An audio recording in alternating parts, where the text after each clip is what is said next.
Okay, streaming. Yes.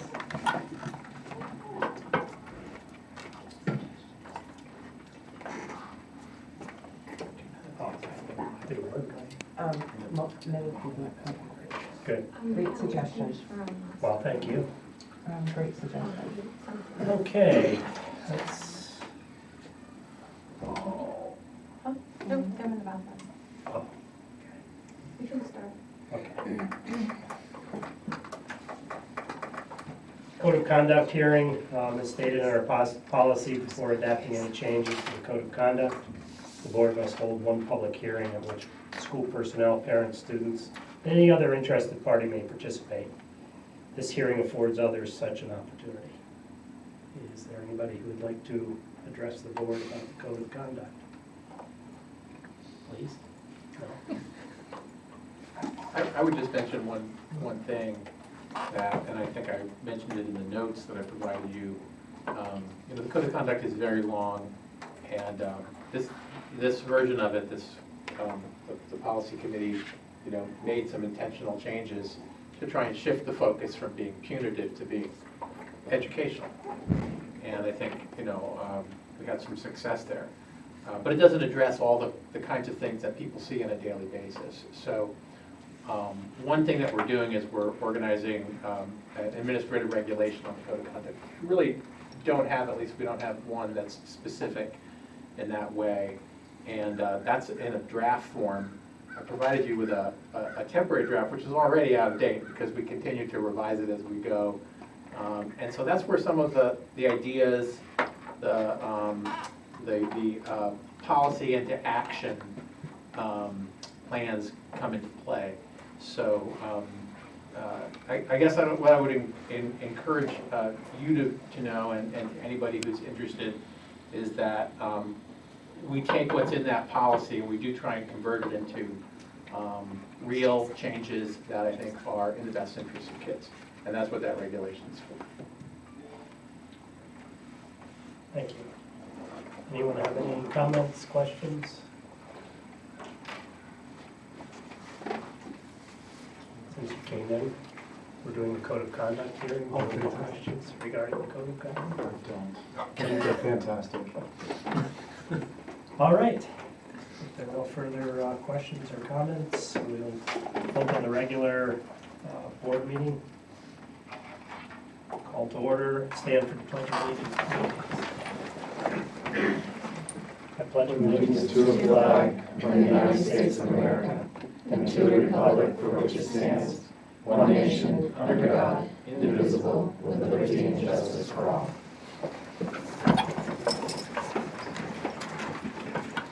Consent agenda. First order of business, approve the following items which were included in the consent agenda. 7A, the minutes from the June 4th meeting. 8G, the approval of the administrative contracts. 9A, donation acceptance. 9C, donation acceptance. 9D, donation acceptance. 9F, resolution for disposal of personal property. And 9I, the special education packet. Would anybody like any of those items removed? And if not, may I have a motion, please? Yes. Thank you, Colleen. Second. Thank you, Martha. Any further discussion or any discussion? If not, please vote.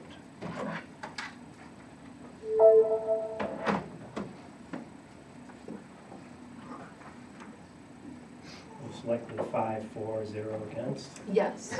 Okay, thank you. Fill out the number one. Next on the agenda is the good of the cause. This is when the Board of Education encourages public participation in the school on school-related matters. Is there anybody that would like to address the board? Is that RQ? No. Oh, okay. I didn't see the agenda. Apologize. However, next up, are you ready? Yeah, everybody. Oh yeah, we're born ready. So the next item up is the third grade water bottle filling station. And we welcome the third grade students and their support staff. They want to share their ideas for adding a water bottle fill station with us. They suggest that the use of the water fountains will reduce the need for disposable water bottles and the waste that is associated with it. You are. All right. Would you like to introduce or say anything? No, I'm hoping that the students will introduce themselves. Mhm. And you know, it might be nice if board members introduce themselves to the students so that the students know who they're talking to. What do you think about that? Great. All right. They're all friendly people, do not worry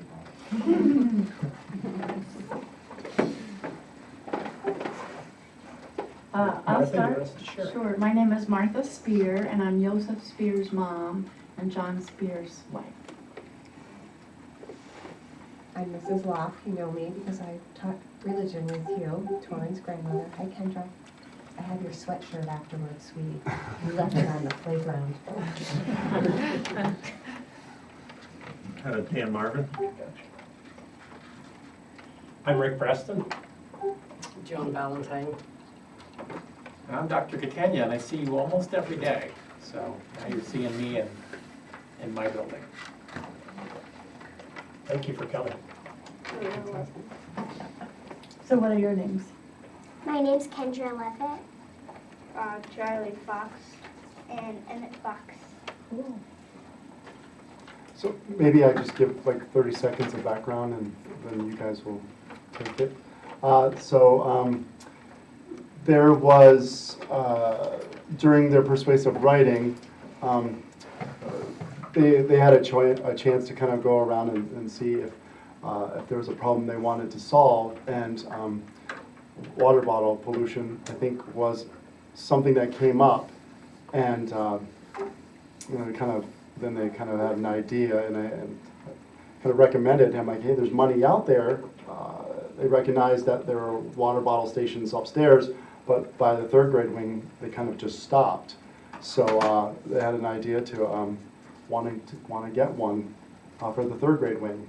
And then they just on their own wrote these, and they presented to, I'll let them talk about it, but an interesting point is that they came in over the last couple of days to kind of revise from CYC, presenting to CYC, and me being a little overzealous, I'm generally kind of like the guide, I started to help them word it, and then just a half hour later, they're like, oh, you know what I do? I went and rewrote it again because it kind of lost their voice. So it was one of those moments where, like, you don't like what I helped you with, but at the same time, it was kind of inspirational because they wanted to have their own voice and they wanted to have their own words. So I was pretty excited about that. But I cried when they weren't around, so I didn't, they couldn't see it. My feelings weren't hurt. Anyway. So who would like to go first?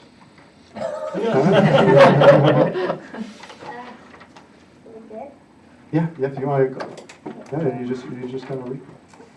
Dear Lake Placid board members, my name is Emmett Fox. I am in third grade at LPES, and we need your help to put in a new water bottle filling station to help end plastic bottle pollution. Recently, we were awarded a mini grant by CYC for $1,000, and we also received $500 from Mrs. Franklin. So the station is paid for. Now we need your help to install it. Some of the reasons why we want a new water bottle filling station are the water in the fountains tastes like chemicals. The filtered water tastes like crisp and cool water. Did you know that our class went down to a bottle filling station and we saw that it had already saved 36,000 plastic water bottles? Please help us install the new awesome filling station. Thank you, your friend, Emmett Fox.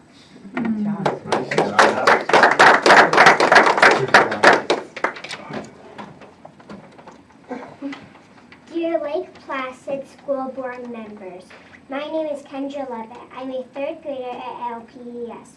We have a problem. We need your help to install one more filtered water bottle filling stations near third grade classrooms. We have talked to the CYC board and we got 1,000 from CYC and 500 from Miss Franklin. So we already have the money. We just need you to help us install it. We need these water bottle filling stations because the water we are drinking tastes bad, and the water bottle filling stations cleans the water.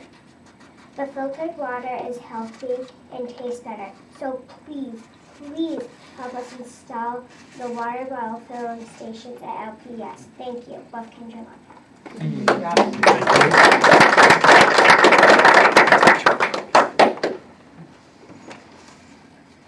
Dear Lake Pleasant School Board members, hello, I am Charlie Fox, and I speak on behalf of 3rd grade and future 3rd graders. We need a new water bottle filling station in the 3rd grade wing. We already have the funds to purchase the filling station, but we just need to install it. We think it is important for a few reasons. One reason is that the water is warm and it has a bad taste, and that taste stays in your mouth for a long time. Another reason is that it takes forever to fill your water bottle. The new filling station will allow you to fill your bottle way faster. And that's important because kids aren't missing class to fill up their water bottle. The last reason is the new filling station saves a bunch of plastic bottles from piling up for about 500 years. Also, some plastic water bottles end up in oceans and lakes and can hurt many different animals. So please give us permission to install the new water bottle filling station. And you will not only be helping us, but helping the environment too. Thank you.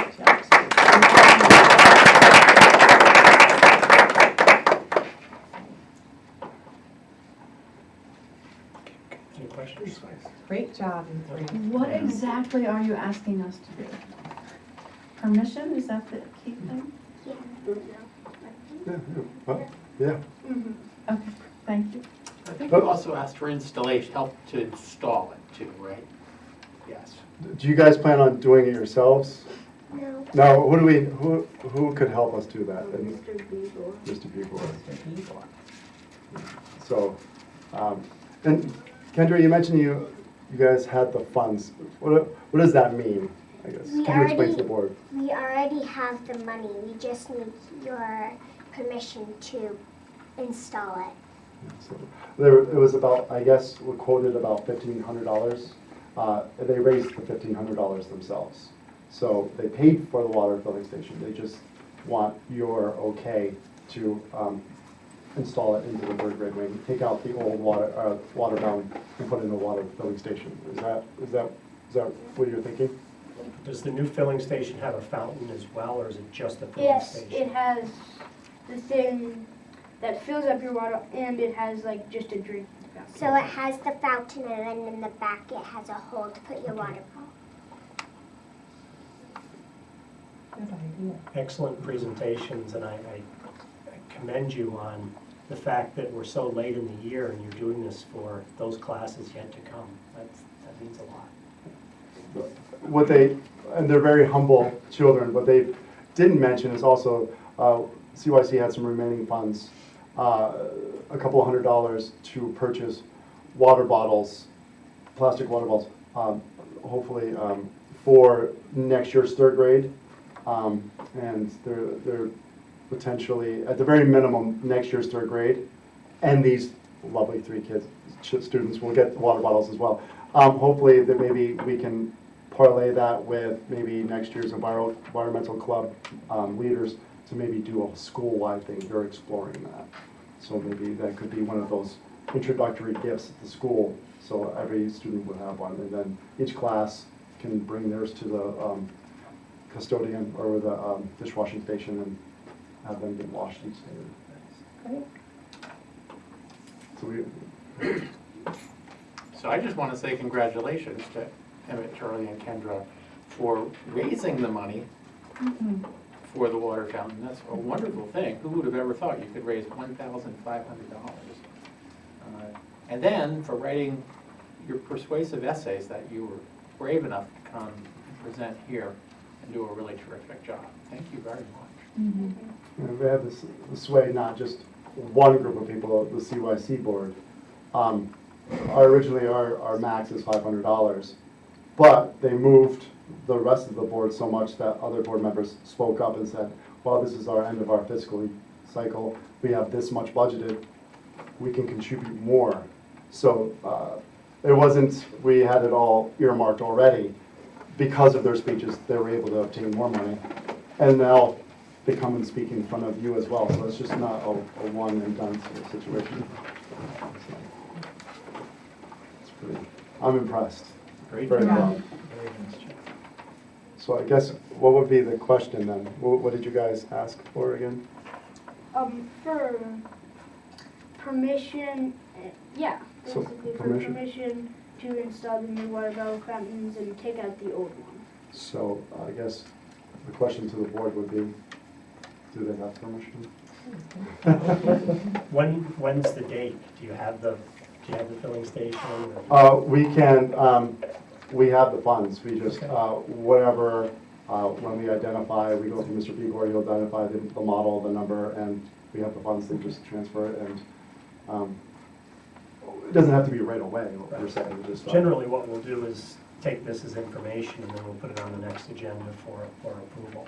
Okay, I don't see a problem with that.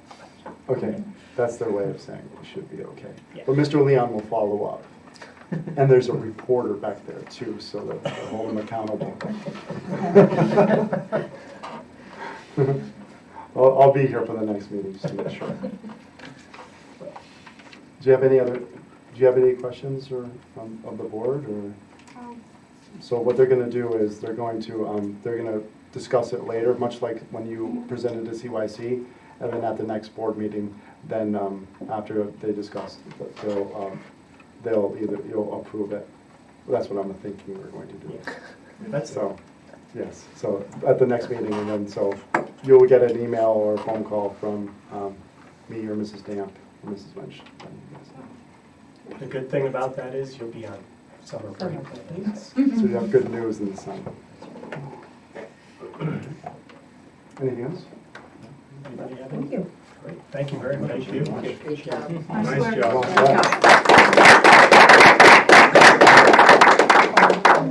I'm hurry up, because these meetings can be a little long. Okay. A lot of talking. Thank you, everyone. Thank you. Bye, guys. Bye, guys. You get your shirt. Thank you. Later.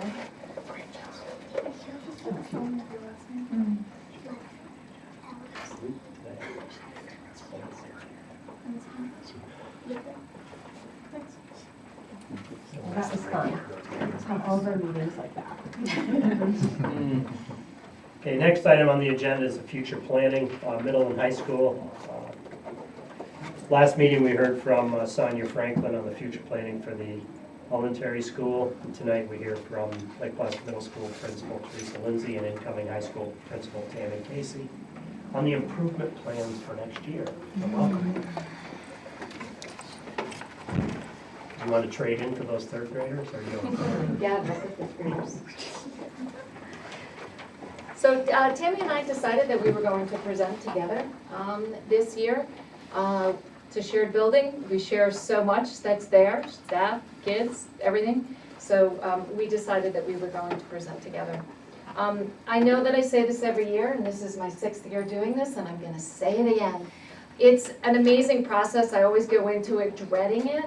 But it really truly is a great reflective process for us as administrators, because we very often fail to stop and to say, well, what did we accomplish? We're so focused on putting this fire out or putting that fire out, and it's easy for us to get wrapped up in all the negatives, so we sometimes lose a little bit of that grounding that this process definitely helps us with. So I thank you, Roger, and I thank you, the board, for having us go through this process, because it's really beneficial for us. You want to start? Sure. So we're going to, I think Karen shared with you the document that we shared with her. We're just going to highlight a little bit from each section, not necessarily go through everything. So for actual changes, things that we accomplished this past year at the high school level and the middle school level, we did start an invisible mentor group.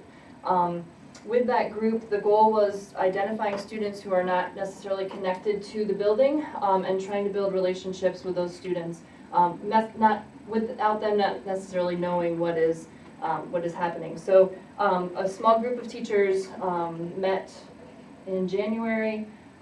We tried to find ways to identify the students that weren't necessarily connected to others in the building. Once that was established, we then looked at that list of students and tried to match students with teachers without the students knowing, and so then they could go out and start to build those relationships with the kids that may have been getting lost and start to build those relationships. We also had Art Novoselsky and Grant Reynolds from the class of 2006. They started a alumni speaker series at the school.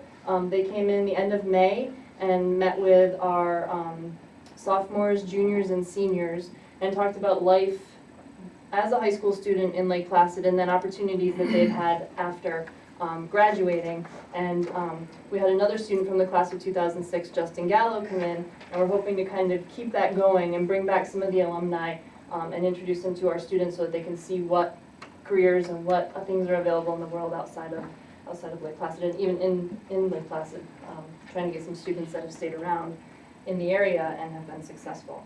And they also started a scholarship fund. So they had an event at Generations that kind of went along with that and raised money and are starting a scholarship fund to give back to the community. And another thing that we just did, we had our students in grades 9 through 11 walk to the bookstore plus to pick out their own summer reading books in an effort to continue that summer reading program that they started at the elementary school, the shopping day for books. In the middle school, they get to pick out their summer reading books, and then we wanted to continue that at the high school level as well. So it's been, even just from the little bit that Tammy has said to you, an extremely busy year. I am going to toot Grant's horn a little bit because he is a Forbes 30 under 30 and owns several restaurants in New York City that if you go down there you can't get into, and he will also be the guest speaker at the graduation this year. So it's really nice to have one of our own coming back. But as I said, it's been a busy year, from our Hamilton trip to hosting 16 Chinese students to hosting 5 exchange students. We also added a Lego robotics class to our grade 8. And we also instituted a Vape Educate program. As you probably all are aware, vaping has become a major issue nationally. It is not just indigenous to Lake Placid. And so what we were doing is following our code of conduct, and students would end up with an in-school suspension if they were caught with a vape. And so we felt that we needed to do something else, and that's where the Vape Educate came in. It's 5 modules that the students, when they are in an in-school suspension, have to go through and complete. And it's great because in order for them to move on to the next module, they have to have an 80% or higher on the quiz that's there. Otherwise, it kicks them back and they have to do the module all over again.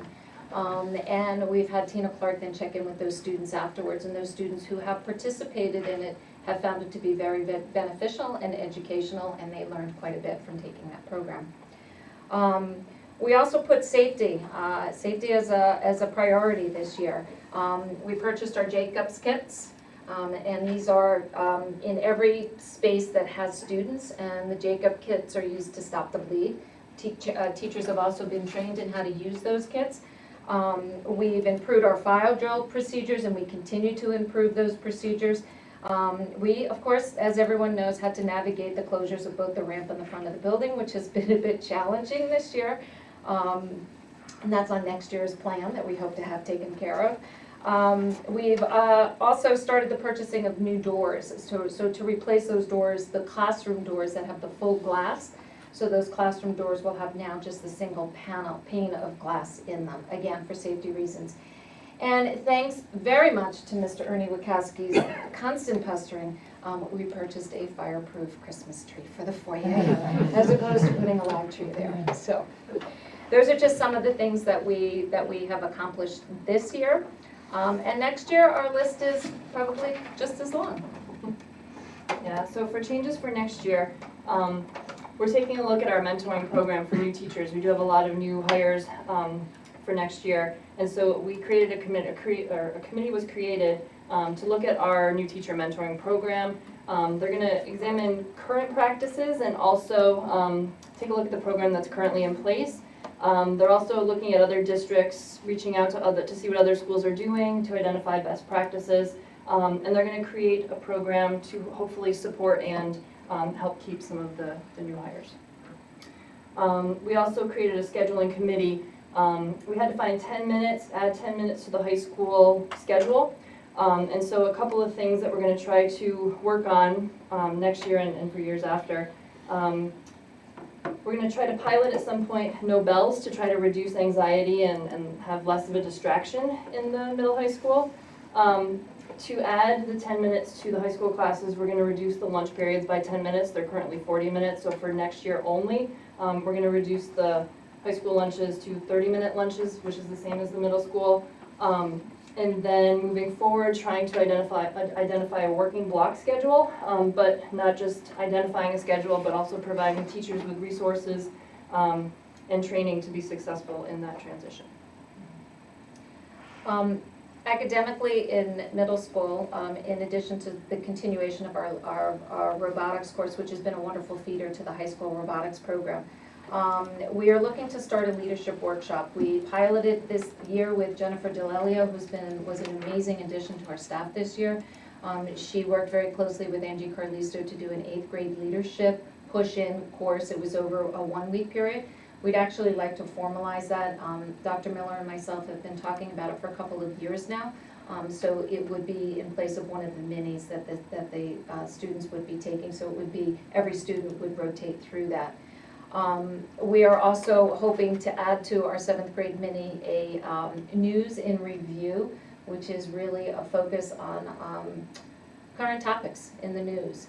And so that students are going to be presented with all perspectives on what is currently happening in the world today. And in addition to that, this summer we have our summer program. We changed it last year so that it became summer school became more of a project-based, hands-on, and that was a blocking for both for science and English. And so we're going to continue that because it was highly successful last year with our kids. And so we will be continuing that this year. And we are hoping there is a 2-day camp up in Malone from 9 to 12. It's an EMS camp that will be able to get those summer school kids up to participate in, which will be great for them. We also started this year a committee. Dr. Miller is heading it, and the response when it was sent out to staff was overwhelming. And that committee is a school climate committee. They have met once, and they will be taking surveys to collect some data.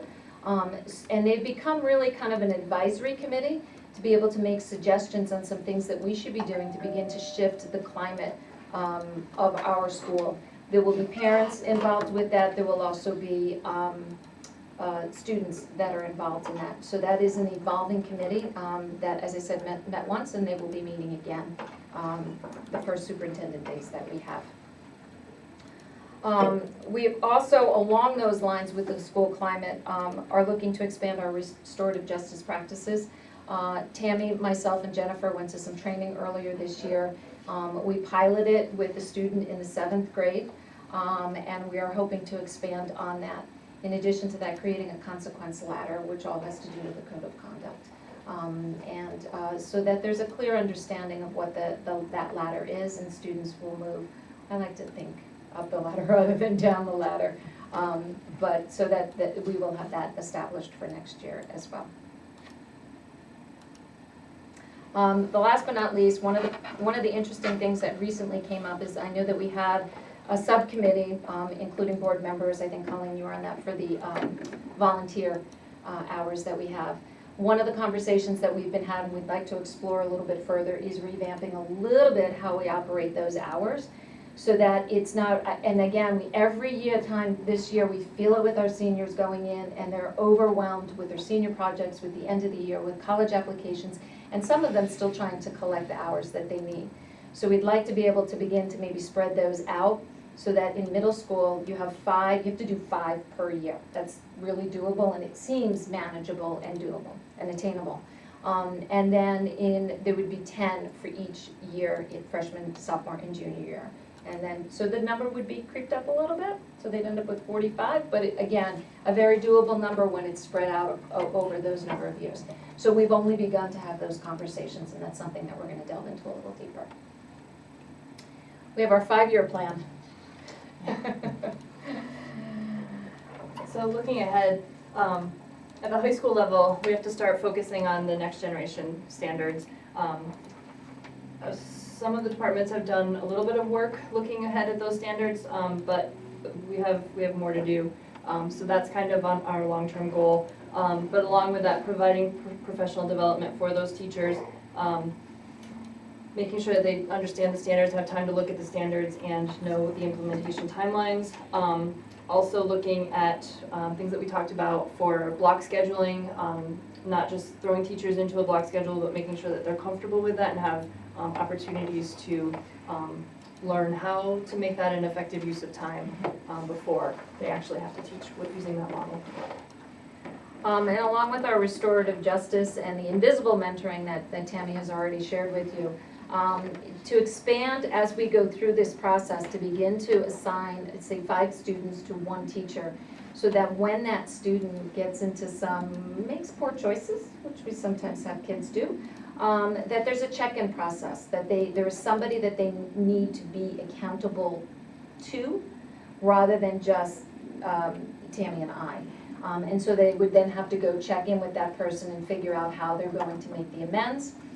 Tammy and I would be obviously the ones that would be providing the consequences, and that teacher will hopefully then be able to help facilitate some restoration of the relationships that have been involved with whatever the situation may be. It could be teacher to student, it could be student to student, but then that teacher then becomes a facilitator of that building of that relationship. We've also talked about looking at and exploring moving towards a community school. And basically this community schools, we're sort of there without being the name, but we'd like to delve a little bit deeper into that. And that's with building partnerships with outside agencies and outside community, and where the school becomes the hub of the community. We sit atop this great hill, and we really truly are the hub as far as pictures and events and everything else is concerned. But we'd like to begin to say, okay, well, how can we broaden that so that we can open it up to really every person that's in the community? Hold adult classes at night, have services push in, dental services, medical services when possible. We've done a great job of improving those relationships with the outside agencies. We've worked really hard at that. And now we'd like to begin to maybe bring them in a little bit. So again, this is just all in the exploration stage of taking a look at, but it's definitely something Tammy and I would like to look at over the next 5 years. So that's just a quick, brief overview of a very long list of what we have accomplished, what we hope to accomplish for next year, and what we hope to accomplish 5 years out. And it's just sort of a little glance, and we just continuously appreciate and are grateful for the Board of Ed support and for Dr. Catania's support in our crazy endeavors as we jump in with both feet sometimes. Sometimes they work and sometimes it doesn't. But we won't know until we try. So thank you for your support on that.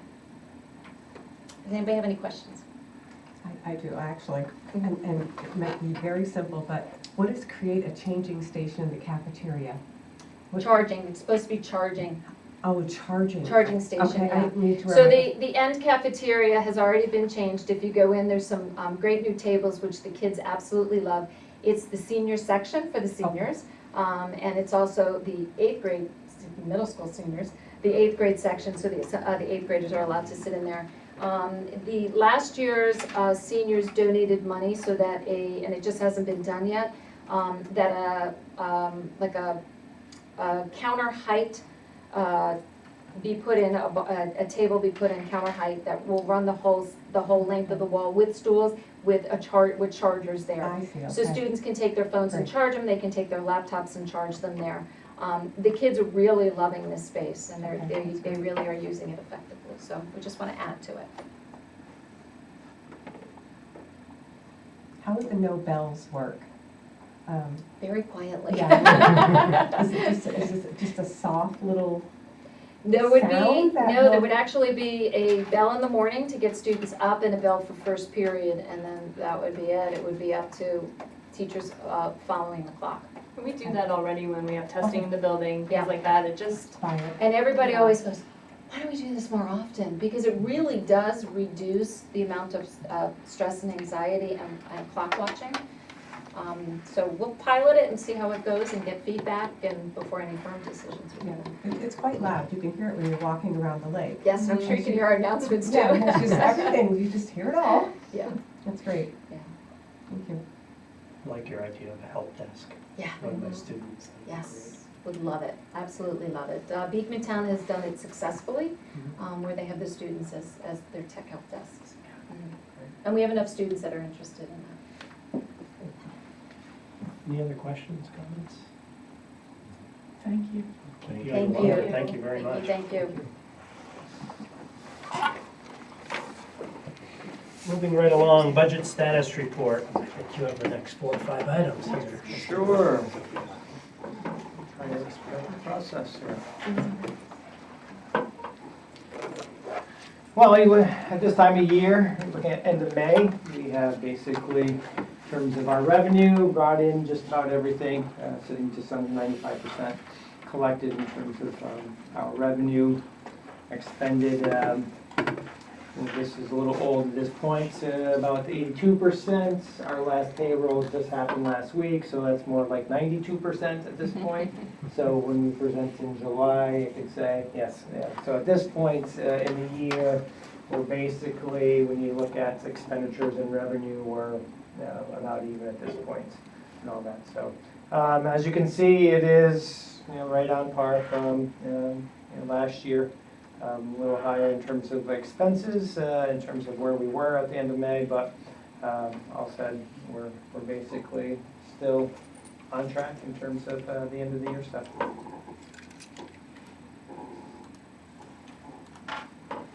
Same as the treasury report, yes. You look there, you'll notice quite lengthy outstanding checks.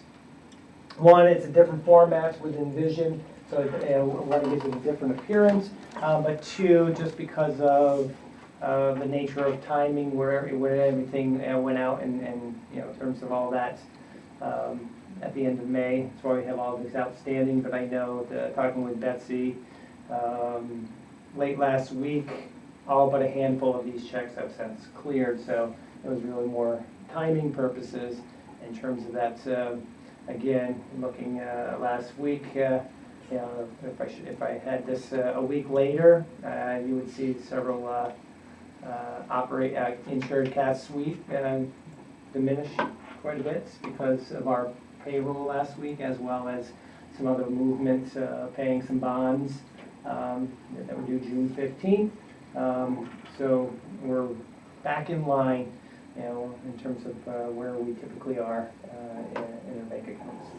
We did have a little, what's going on? We get a thing from NBT Bank saying we had this new accounts and the check on it, and yeah, it put both of us, Betsy and myself, in what's going on here. Did someone create an account in the school district's name without our knowledge, because her and I are the ones that are in that control? But no, NBT made a mistake, and they sent it was an internal account versus one that is actually connected to us. It's basically how they move money in it, through the sweep accounts, and they assured us that yes, it was all internal. And an email went out shortly thereafter to us saying, "Oh, by the way, if you get something like this." So, that's kind of where we are with the Treasury report. Any questions on the budget status or treasury report? If not, next up is committee reports. Health and safety for buildings and grounds met on June 12th. The minutes are in your notes. Basically, we just spent the meeting looking at the capital project, as well as the limestone projects, just kind of updating there. At the time of this meeting, the milestone schedule hadn't been given to us in terms of the updated. That's in the board docs today, so that's part of the capital project update as well. So we have an updated version there. We just got a contract in from Bass Hatfield, our general contractor, so that's progressing. They should be starting early July in terms of the ramp. And if you look at the schedule, the emergency project, the stone facade, that's still progressing kind of slowly. As I look back on their original contract, the goal was to have it done by May 31st. Well, obviously, we're not there. They said that we won't even be there, they won't even be done for graduation, which was kind of the ultimate goal. But they are working and progressing. One thing we talked about before is the fact that after our past winter, they definitely found more repairs needed than when the engineers looked at it last fall. And I think that's kind of what's slowing it down is these additional repairs, as well as we kind of had a rainy spring as well. And it's hard to do masonry work when it's raining out and 42 degrees. That's slowed it down. And then the bulk of the meeting we just spent talking about the summer projects that both buildings are hoping to complete, and I just highlighted a number of them, in the notes that they want to do at both buildings. As Teresa talked about here at the middle high school, adding the new interior doors is one on the top of the list, as well as the safety locks for the doors up here. They've already been installed at the elementary school, so getting those done here as well. And then down at the elementary, continuing to do with playground equipment as that comes in, installing the new equipment there, replacing or repairing the cooling tower. It's going to be, first on that, that's going to be starting early July, about a $12,000 repair on that it needs. Apparently the cooling tower doesn't have a control sensor, so if it overflows, it doesn't let anyone know other than looking at it and seeing that it's overflowing. It used to be there, but for whatever reason, those sensors got disconnected, so Mr. Beaver wants to ensure that it's put back right. So that is kind of the update for the building and grounds. Is there room for a sixth project at the elementary school? Yeah, they find, I mean, there's a lot of things, yes. And if you looked at their list, the elementary school's list was, 2.5 pages long. A lot of it's the normal stuff, painting, resurfacing the floors, building cabinets. It seems like they're building cabinets every summer, bookshelves and all that. If Mr. Begor knows, the water cooler filter would be probably on the list as well. Be putting in. Any questions? No, that's great. Okay. Next up, is committee report on technology, Smart Schools Bond Act. This is meeting our strategic goal number 5 from technology, I believe, so it's important for. We met in June. Yep. We basically looked at the Smart School Bond Act and kind of prioritizing going forward. Now that we can implement it as funds are available in our general account. We did a little test run this spring. We purchased the devices that were allocated for the private schools in our district, and it took a while to get the money back. I don't think it's actually in our account yet, but I did get an email last week saying that it was going to be put into our account. I think actually we're going to get a check, and they said 7 to 10 business days. So that has taken a while to get the reimbursements of the first go around, and that was only about $12,000. But when we met, we put together the plan, what we wanted to purchase beginning of the summer. You can see that. The elementary, they want to focus on their iPads. Part of the bond was going to a 1-to-1 iPad for 4th and 5th grade. So that's where they want to focus their attention. Here at the middle high school is purchasing labs.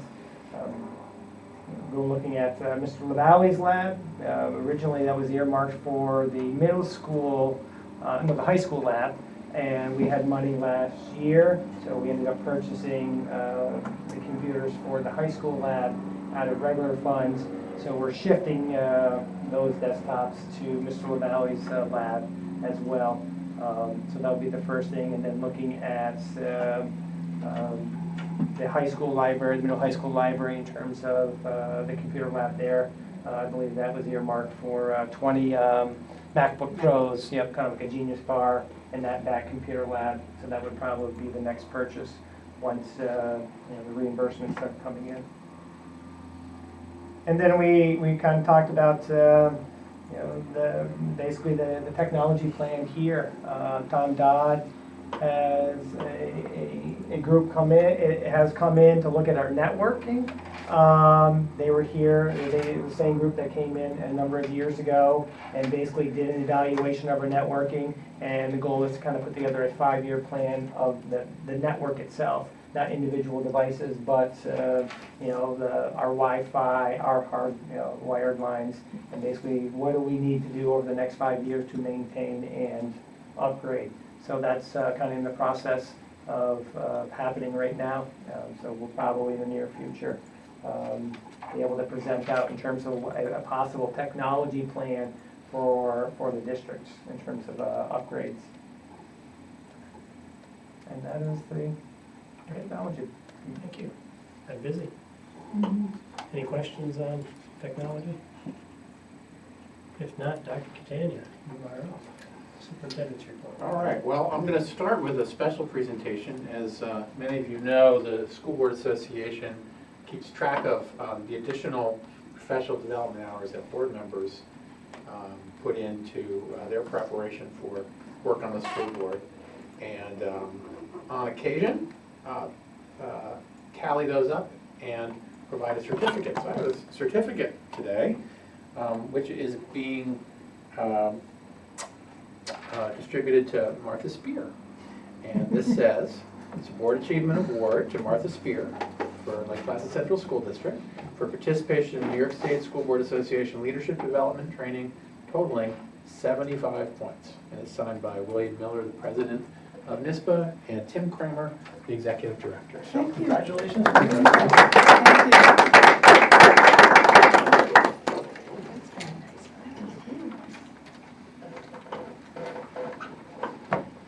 And then I just want to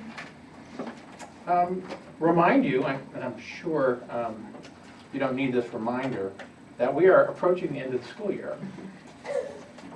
Nobody out here is aware of that, I'm sure.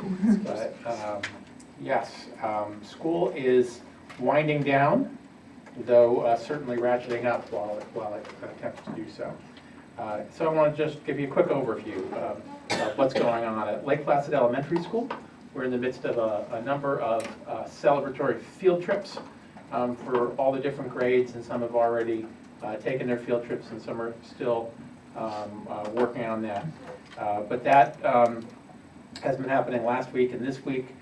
And then tomorrow we have a special event, and that's the kindergarten graduation or the kindergarten celebration. It's at 10 a.m. and there will be 2 keynote speakers speaking to our rising first graders, and they will be our valedictorians Sarah Rose McCandlish and salutatorian Lindsay Rath. And so these are graduating seniors who will be speaking to the kindergarten class as they prepare to move on to first grade. So that's a very special event. Thursday will be field day, and this would be grades 1 through 5. Kindergarten will already be dismissed at that point.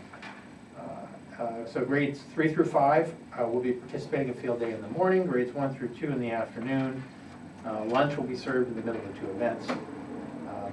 So grades 3 through 5 have a similar format to last year, where there's a friendly competition, while grades 1 and 2 participate in fun activities. Families are invited to attend and enjoy the events. Friday is the last day of school at the elementary school, and that's for everyone. 11:30 a.m. There is early dismissal for students in grades 1 through 4, and then that's followed by the 5th grade graduation ceremony at noon. So big day for the 5th graders as they prepare to leave elementary school behind and come to the middle school. And report cards for students, as well as their tentative class assignments for next year and the supply list that go along with those will also be going home on Friday. So a big day for students on Friday. Now at the middle and high school, again, lots of things going on right now.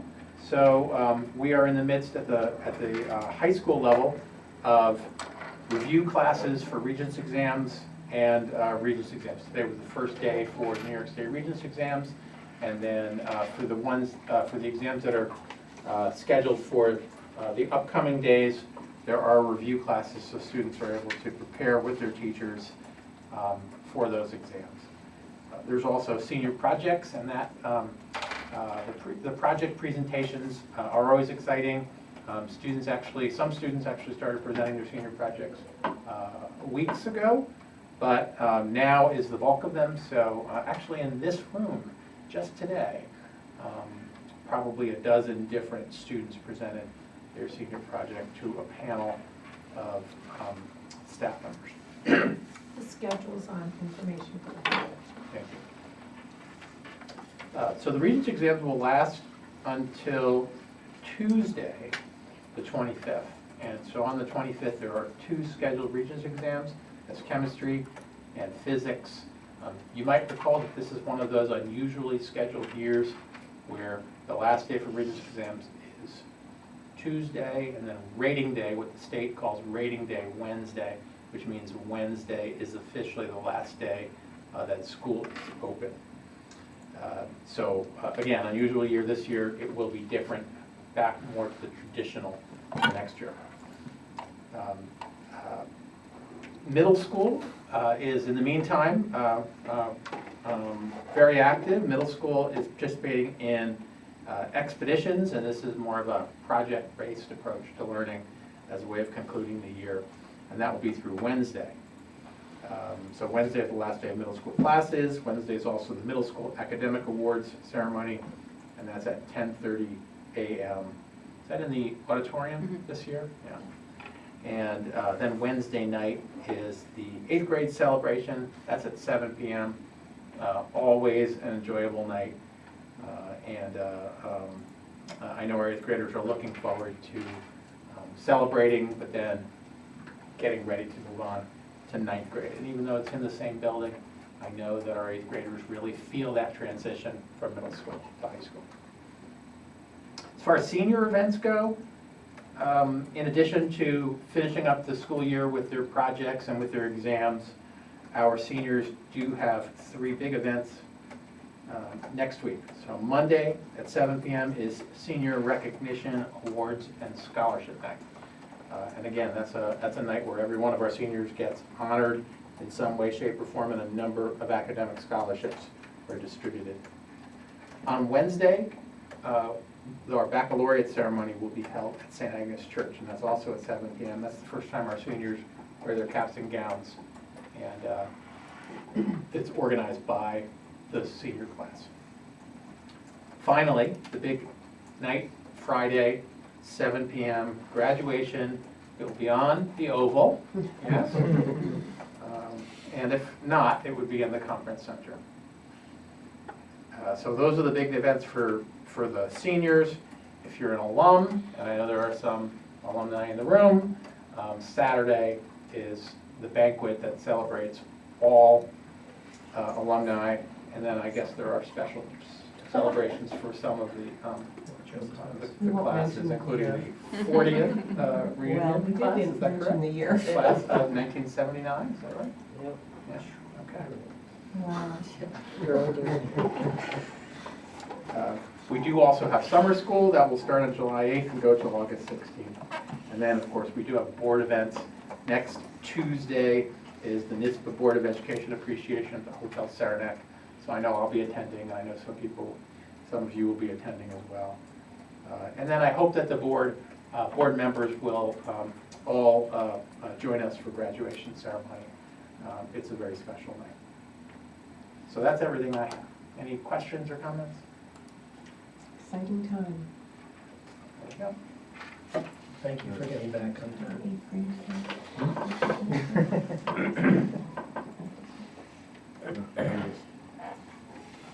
Any questions? No, we'll move on to information for the board. There are 7 attachments and information for the board.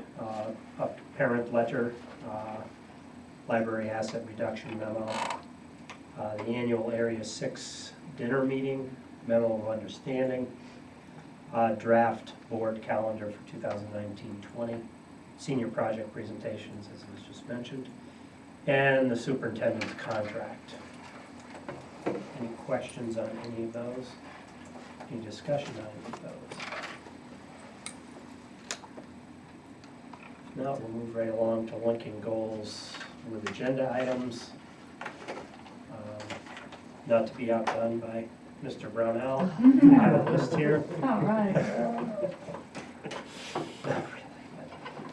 I've just identified the 3rd grade filling station as students first and foremost. Committee reports on finance, technology, of course, coming the capital project under finance, approval of administrative contracts will be leadership, law conference approval is leadership, and budget transfers is finance. Anybody have anything else? The technology of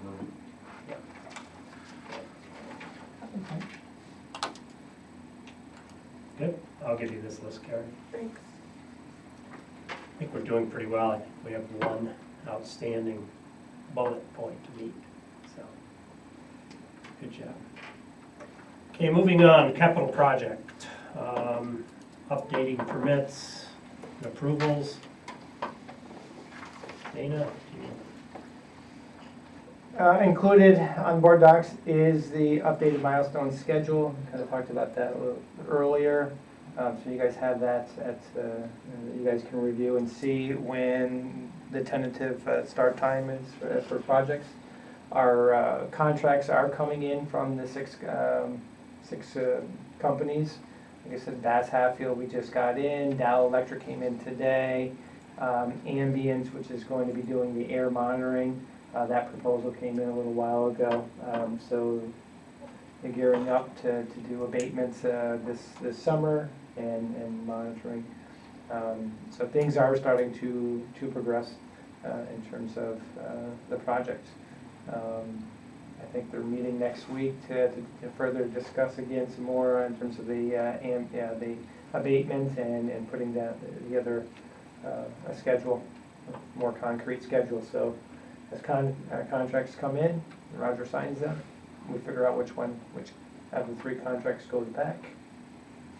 But yeah, we are progressing nicely. If you guys have any questions on the capital project itself? Will schoolhouse services, construction services be presenting at all, or are you sort of the liaison between them? I think and the right board? now I am, because we're really kind of early on, but I think they do expect to do that. Talking to them, it's not uncommon for them to present at board meetings when asked. So Sure. basically, if you wanted to hear directly from them, they would be more than happy to show up to a board meeting. Anyone else in construction? Great. Okay, moving on to the discussion phase of the meeting, which you've been waiting for. First item up is on the board discussions is the Saranac Lake Placid boys hockey merger. Thanks to John Burdick for being here tonight regarding this proposal, and hopefully we'll answer some questions that we have.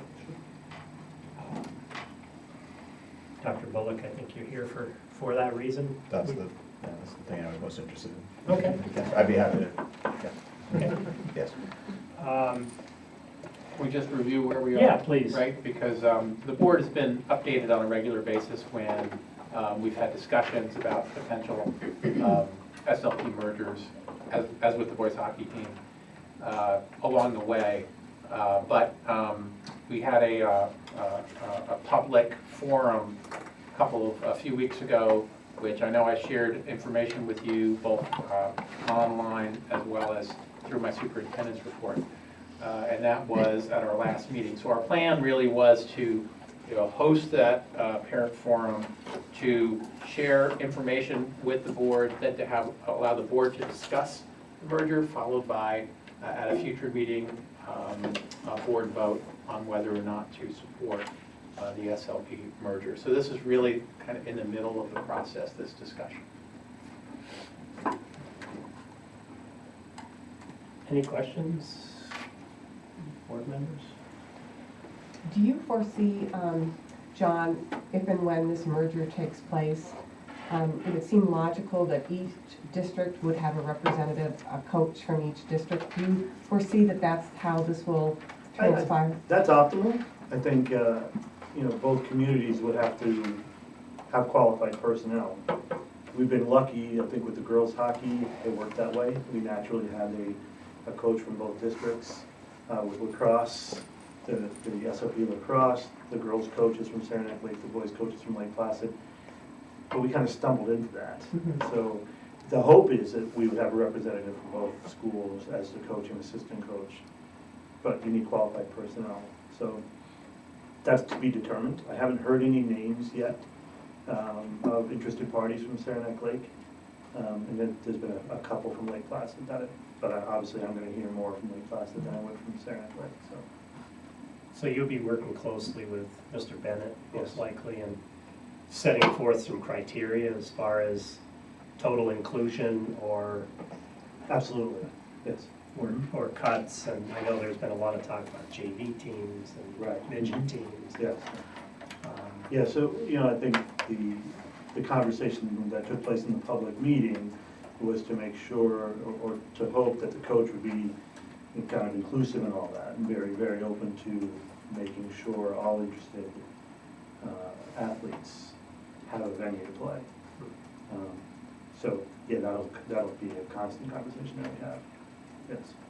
I agree with some of the comments that I think Dr. Bullock, you made, if I read it correctly, about putting forth some of the 7th graders and 8th graders, moving them right to varsity, and their physical size and immaturity is of great concern. Absolutely. Yes. So it'd be nice that within this process, there's some sort of alternative for, unless they're truly outstanding kids, then of Correct. course, sure. Right. Now, would that be there's a joint Pee Wee association, is there not? It has been for about 4 years. Is that Yeah, roughly 4 years. Okay. Mhm. Have they entertained any thoughts of a midget team, or? There have been midget teams in the past. Right. I do not believe that there hasn't been talk about one this year. Okay. There could be, but there hasn't been this year. But I think our local association is up to age 19, as far as I know. So there is the capacity at the minor hockey level for players to compete up to the 19 and under age group. It's a little bit more common in girls for under 19. Under 18 is the oldest boys team that I think probably realistically has existed in the North Country. Midgets would be under 16. There theoretically could be an under 18 team. I don't know if I've ever anywhere in the North Country know of a, it might be, it's very limited, under 18. Under 19 girls sometimes happens. But it's there, it's a possibility, yes. No, excuse me, it could be somewhat interesting. I was reading through some of the notes and comments from the meeting that took place over in Raybrook, but it could be interesting reading some of the comments from some of the parents that may not quite fully understand that if you're fielding one varsity team, that you do it most of the time with the understanding that you're playing at a varsity level, and we may need to look at another option for those students that want to be competitive but may not be at that varsity level, and whether it be reverting back to the local association to see what they may offer to some of those kids that are in that 14, 15, 16, 17-year-old age level that may not be at the same caliber that some of their teammates are. So that could be something interesting that may have to be looked into. Because a lot, I don't know, I just think the kids want to be competitive at that age level, and I think that, you know, we may have to look at an option for those that may not be at that caliber. The other idea that I've heard tossed around is a practice squad, so that the coaches limit the checking and the hitting, but allow those that aren't mature enough to be the varsity playing time, practice time. And I'm sure that those ideas are all in your head, John. Oh, yeah, and, yeah, they are, and they were discussed quite a bit. Right. I think they were discussed when Diane Fox, the superintendent from Saranac Lake, Dr. Catania, Eric, and I met. You know, we talked about all those pieces, and it came up in the meeting as well, about all those. So are there other teams around that, you know, you could have a JV team or a midgets team that you could compete with, or is it really long distance travel to? There are distant, and I think I've heard that there's maybe about four in the North Country right now. There's not a lot of options. It's JV? Yeah, it's kind of a JV or a midget, even a midget level of, you know, the upper age piece. Yeah, that's from what and I'm certainly not a hockey expert in the North Country, but it's not a great option. I just don't think the numbers are there. Because even though I think the numbers may be 30 this year for hockey, I think that's, you know, on the high side. I think long term, I think looking at the junior numbers, it's probably, that's going to correct itself. Because I think SLP girls kind of went through those growing pains as well. There are some midget teams in the North Country, but John, I can speak to that a little bit, but yes, they're not a lot. I think a lot of what happens at that level is the kids that have never really played hockey growing up, they get to that level and they find that the hitting takes over, the kids are big, and so some of those kids fall off for various reasons. And I think that's one of the things. I mean, the sport of hockey is a contact sport, and so there is the physicality component of it. But if you haven't participated in it growing up and developing those skills to be able to deal with that, then some of those kids fall off at that point. But there are some midget teams, but John is right, it's not like Saranac Lake has a midget team like Placid. Everybody has one. There are a number around the North Country, but few.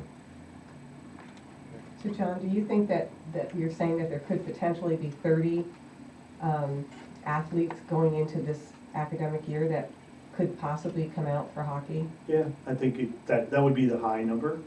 I think if we, you know, looking at kids that played last year, 8th graders potentially moving up to 9th grade, if everybody played that could play, that number could be upper 20s to 30. Yeah, it could be a rough practice to try to run with 30 kids. Right, agreed. If they all came out. I would be surprised if all of them came out. I think because it hopefully becomes a more competitive type sport, I think some of the kids that aren't ready will probably pull out themselves. Or kids that we knew that were just you know, there to be part of the team, you know, may not come out. So. If I may, that's between Saranac Lake and Lake Placid, not just Lake Placid. Yeah, the combined teams. Yes. That would be my concern is, you know, we merged the two districts and now you create two teams. So basically you come out a wash. Correct. If you have a varsity and a JV. Right. And granted, you're catering to different audiences, but. But you could become more competitive too. You could, right. And it's the long run, I think we're looking at. And that number. But one of the concerns I have about it, Lake Placid has been with the girls, where Saranac Lake probably didn't need to do it the first year. They did it knowing that it was going to flip around. I think we're, as a Lake Placid community, a little bit disadvantaged, and please correct me if anybody feels otherwise, that I think the numbers will work against us if we don't develop a relationship with Saranac Lake soon, because then our kids are not going to have anywhere to play. they probably will have an opportunity to play, but it will be without the Lake Placid identity, I think, would be my guess. That would be my fear. Justifiable. Anybody have anything else? Great, thank you for your input, thank you for your time. Thank you. Please don't feel like you have to stay. You all have busy schedules, you realize that. Go now. Unless you're interested in volleyball. Thank you. Thank you very much.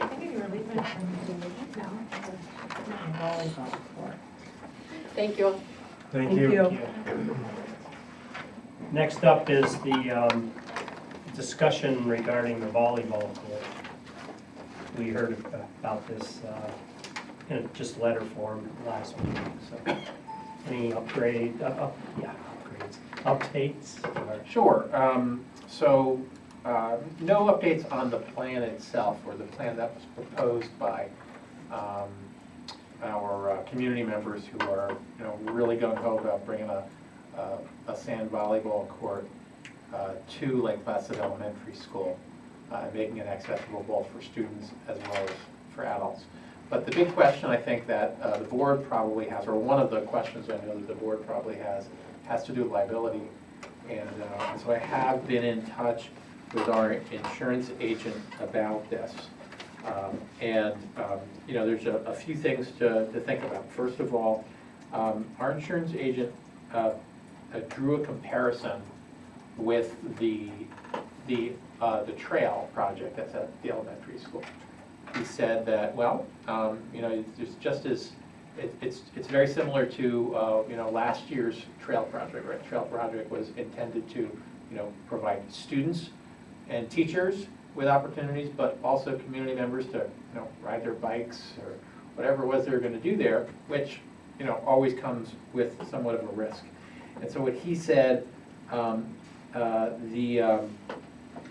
their loss control agent did with the trail was to ensure that a list of rules or expectations was drawn up and made public, so that people would know and be aware of what the risks are or were.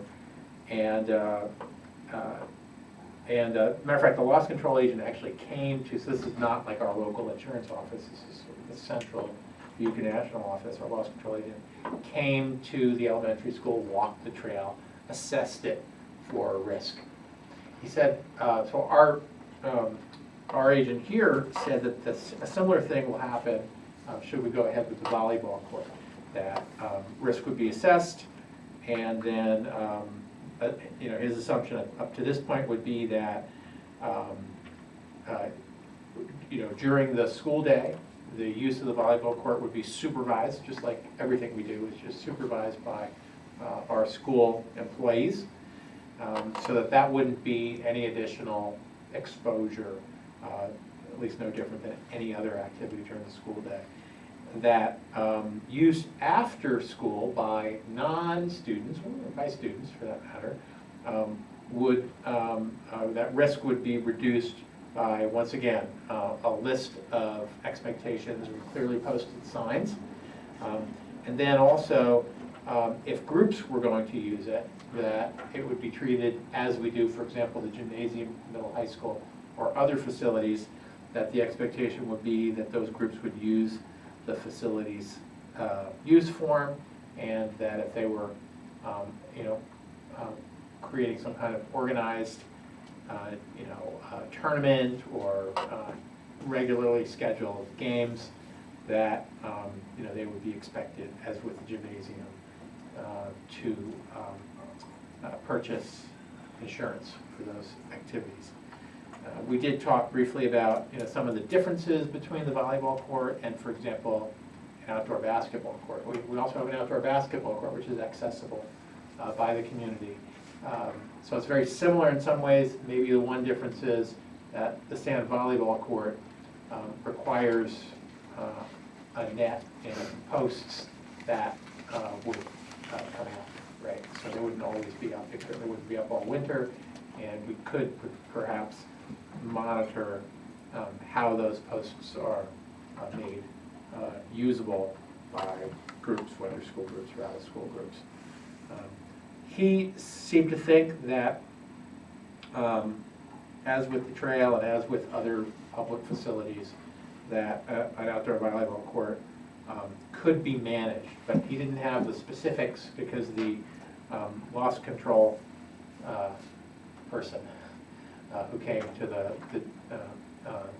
the trail last year still hasn't been to see it. For one thing, there is no volleyball court, right? It hasn't been built. So that once that happened, that we would follow a similar procedure. So that's really what I have to offer in terms of questions about liability. Where, do you know specific, of course you do, where specifically this is planned for? In general, Okay. if you're facing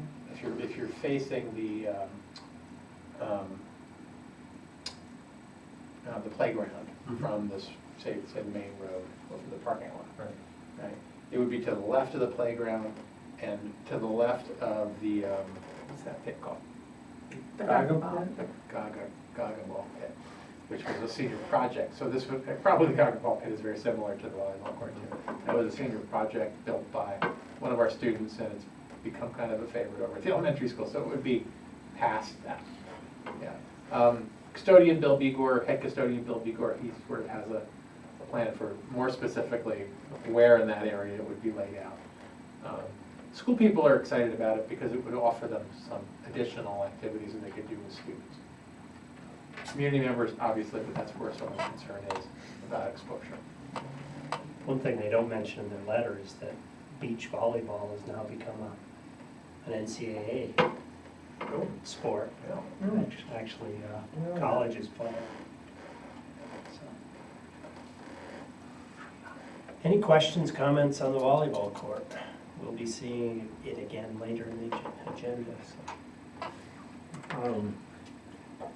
The use form, where can you get your hands on one to? Well, so facilities forms are overseen by two very important people in the school district. One is the district clerk, and the other is the business manager. So I'm going to let them answer. Generally, people will email me and or call, and I email them the forms. And they fill them out, return them to me, and then they go to Mr. Wood for approval. And then I send a contract out after that, in which they provide a certificate of insurance, which is part of the standard contract. And you could see all of this on, at least you can see the policy online, and I provided you with a link there. I guess those forms are not. I think they are online. I So you have to searched them catch the out. link from the policy to the regulation. Volleyball court at ski jumps. Where do they don't anymore?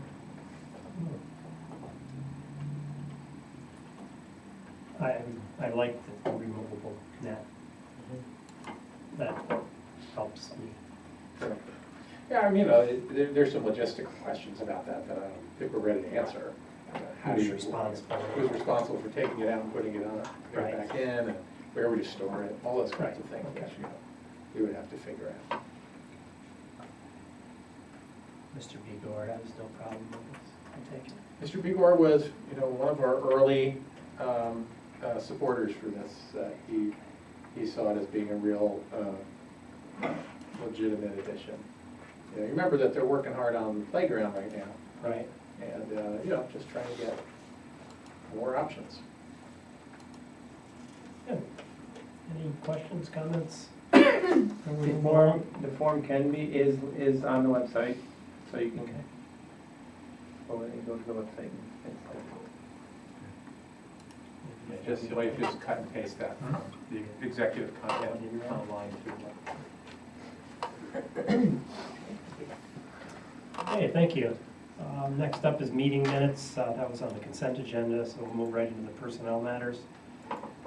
We have several teaching staff appointments.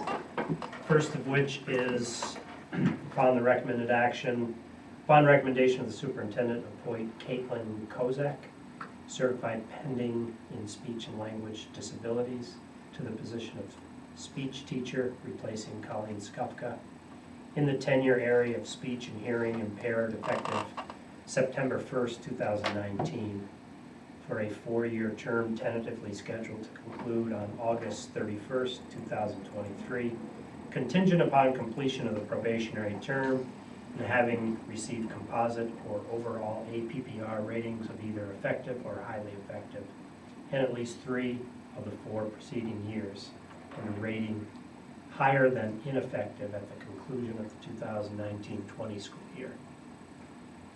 For the 2019-2020 school year, the salary will be $48,539, step 1, master's plus 5.5 of the Lake Placid Education Association negotiated agreement July 1st, 2017 through June 30th, 2020. May I have a motion, please? Sure. Thanks, Joan. Second. Second.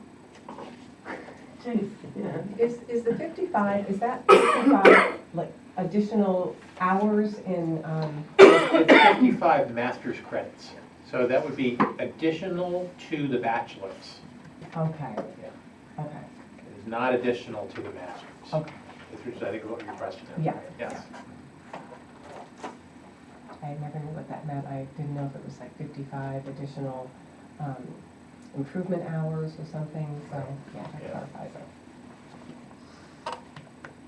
Karen, I'm waiting for Dan to vote. Daniel? He's ready. 5 yes. 5-4. I know, No one against, the motion passes.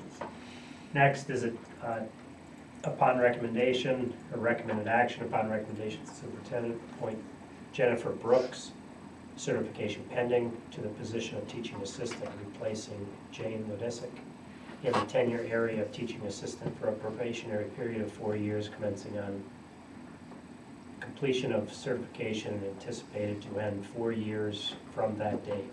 Salary for the 2019-20 year is step 1, level 3, which is $26,200 of the Lake Placid Education Association negotiated agreement, July 1st, 2017 through June 30th, 2020.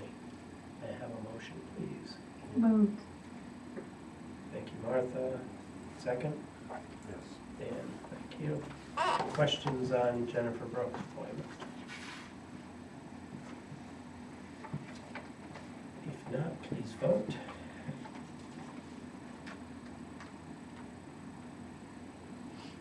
Five yes. Okay, 5-4-0 against. Motion passes. Next is, upon recommendation of the superintendent, appoint Brianna Courier, certification pending, to the position of teaching assistant, replacing Sarah Steiner, in the tenure area of teaching assistant for probationary period of 4 years commencing certification and anticipated to end 4 years from that date. Salary for the 2019-2020 school year is step 1, level 3, which is $26,200 of the Lake Placid Educational Association negotiated agreement. May I have a motion, please? Yes. Thank you, Dan. Second? Yes. Joan, I heard you first. We'll save you, Colleen, on deck, okay? So these are all for the elementary school? They won't all be, Oh, okay. but some are. All in? Yes, 5 yes, I'm sorry. 5-4-0 against, thank you. Next up is recommended action upon recommendation of the superintendent, appoint Sherry Robinson, certification pending, to the position of teaching assistant, replacing Pam Wilson, in the tenure area of teaching assistant for a probationary period of 4 years to begin upon certification and ending 4 years from that date. Salary for the 2019-2020 school year is step 1, level 3, which is $26,200 of the Lake Placid Education Association negotiated agreement. May I have a motion? Yes. Thank you, Colleen. Yes. And second by Joan, thank you. If no discussion, please vote. What's that? You skipped No, I changed it. He didn't know. He's Oh. reading from his notes. Did you tailor, you switch? I put him in alphabetical order. Where are we now? What number? What We're level? back E. up to D. We're on E. We're at the E. And it's 5 yes. Okay, 5-4-0 against. Upon the recommendation of superintendent, appoint Taylor Macario? Majorca, sorry. Certification pendant to the position of teaching assistant, replacing Carrie Conrad in the tenure area of teaching assistant for a probationary period of 4 years to begin upon certification and ending 4 years from that date. Salary for the 2019-2020 school year is step 1, level 3, which is $26,200 of the Lake Placid Education Association negotiated agreement. Do I have a motion, please? Yes.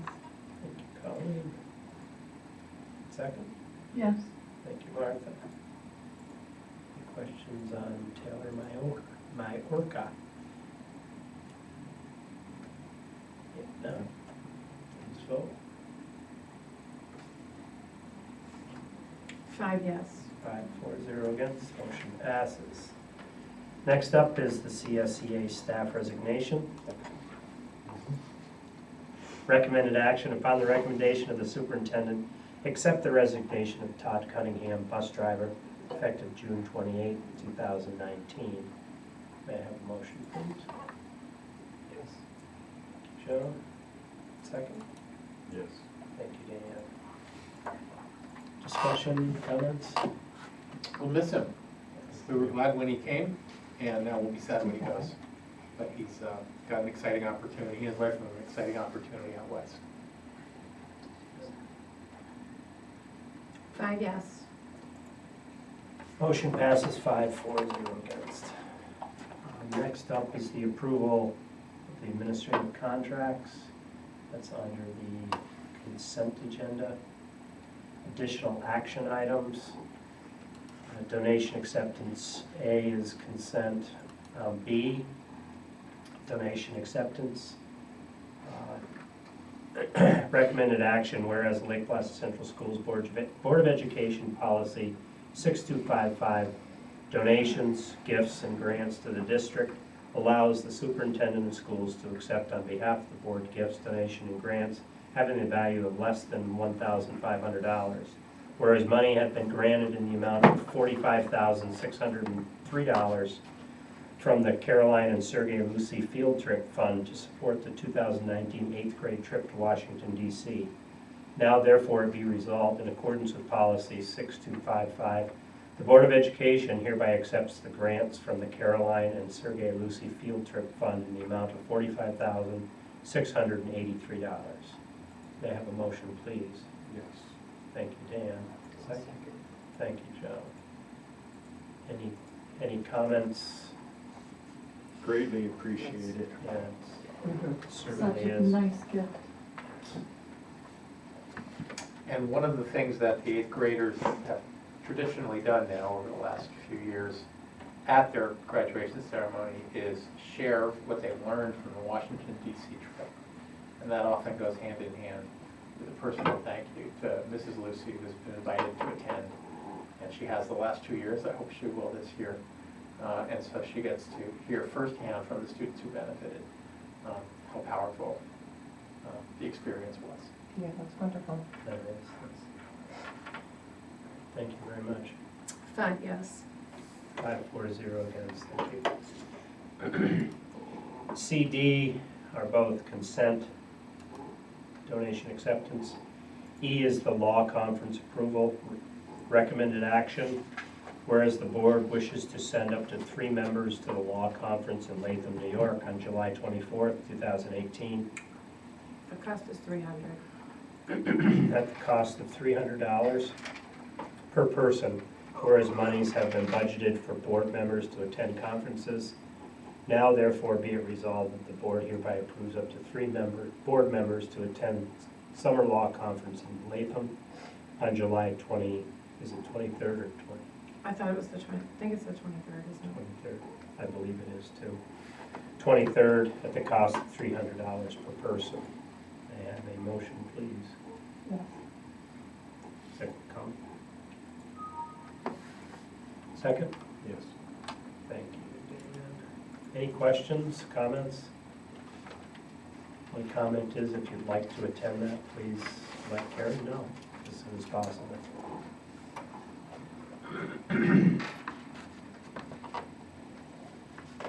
Five yes. 5-4-0 against.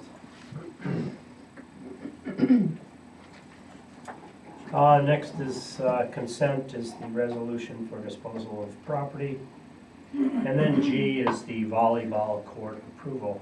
The recommended action is, whereas community members are interested in building a sand volleyball court at the Lake Placid Elementary School to help grow the sport of volleyball in Lake Placid. Whereas the cost of volleyball court would cost approximately $7,500 to build. Whereas community members have been fundraising to build this court. Now therefore be it resolved, the Lake Placid Board of Education hereby approves the addition of the volleyball court at the Lake Placid Elementary School. Be it further resolved, the Lake Placid Board of Education approves the amount of $0 for the project. May I have a motion, please? Yes. Thank you, Colleen.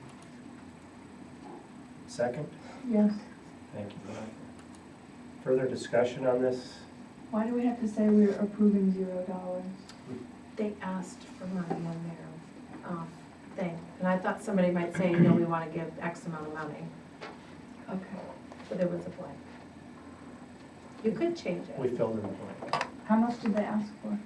They did. Oh, I think it's good that we put that in there. I believe there's an expectation we will help build this along with the village. I think All the village, sand. they've been recruiting the support of the village. Right. Yeah. I read somewhere about helping lay the lines and measure it out, that type of thing. Not a labor-intensive thing, but.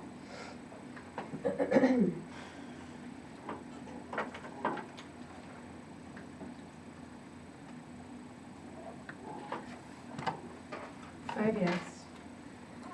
Okay, 5-4-0 against, the motion passes. Next is budget transfer, which is on the consent agenda, as is the special education. 9I. Any questions regarding the July 2nd packet? And if not, we'll enter the adjournment phase of the meeting. Next meeting will be held on July 2nd, 2019, starting at 6:30. That will be our reorganizational meeting. That's generally quite a lengthy meeting. There's a lot of approvals that need to take place by law. So, old agenda topics. I still have on there the St. Agnes busing, the opportunity gap, and onboarding of new board members.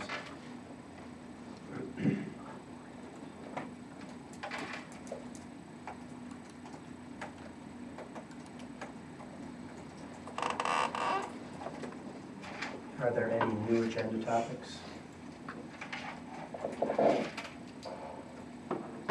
Do we want to put together some kind of committee for those old agenda topics? I mean, we want to make progress on them. And maybe there's a better way than trying to make progress during the board meeting itself. I think the St. Agnes school busing, certainly. I think that has merit to do a sort of an ad hoc committee, Is that, if you agree. is that in regard to the summer busing? Yes. I had heard some chatter in the village, asking, just questioning that, why they're using our buses to go here, there, and everywhere. Yes, I believe so. Right, so maybe sketching that out. Sure. We did a nice job, or at least, I won't say we, because I didn't contribute, but we, as a board, you had organized an ad hoc committee on busing before, which might be a good place to start. Sure. Okay. Talk about that on Thursday and see what, Yeah. anybody interested in being on that, if we do an ad hoc. I would too, I think that. Opportunity gap, I believe, Martha, you had brought that up, will, when we create the new goals for next year, could you articulate your desires to objectively measure that? Sure, Within the goals, would that fill that? sure. Okay. When do we do that? We'll probably do that this summer. The decision will be made of the new president, vice president, whether we go on a retreat and do something like that, or whether we just, I believe last year we set aside some time before a board meeting, I believe. Spent an hour just, we did a lot of it, preparation ahead of time, and then we just met an hour or so before the board meeting and pounded out a sort of a work session just aimed at the goals. Did we also share it in a Google Doc? Yes. I remember. Yes, that expedited the whole process. So. And then the onboarding is sort of on me, not sort of, it is on me. I'll take responsibility for that, and then just, it's timing. The luxury of that is we don't have any new board members, so. That doesn't negate the fact that we certainly need a process. Right, and maybe I can help you with that. Sure. Leo should probably spend many more hours in training on the onboarding process. I was sort of gonna have him chair it. 30 or 40 more hours. Due to his absence. Yes. I like that. Any other discussion? If not, may I have a motion to adjourn? Yes. Colleen? Second. Thank you, Third. Maura. There are Adjourn two at kinds of pie. Oh. Left over from my husband's 50th birthday yesterday. Volleyball. Pecan pie and blueberry peach. Okay, so it's good. Did they come from, Newmark. the Newmark? Blueberry peach, the pecan is homemade by John's aunt. Oh. Did we vote unanimously? Yes. Sorry. Did we vote? No. Thank you so much for coming, Elizabeth. Elizabeth wants some pie? No, I appreciate that though. Okay. Thanks, Elizabeth. Yeah.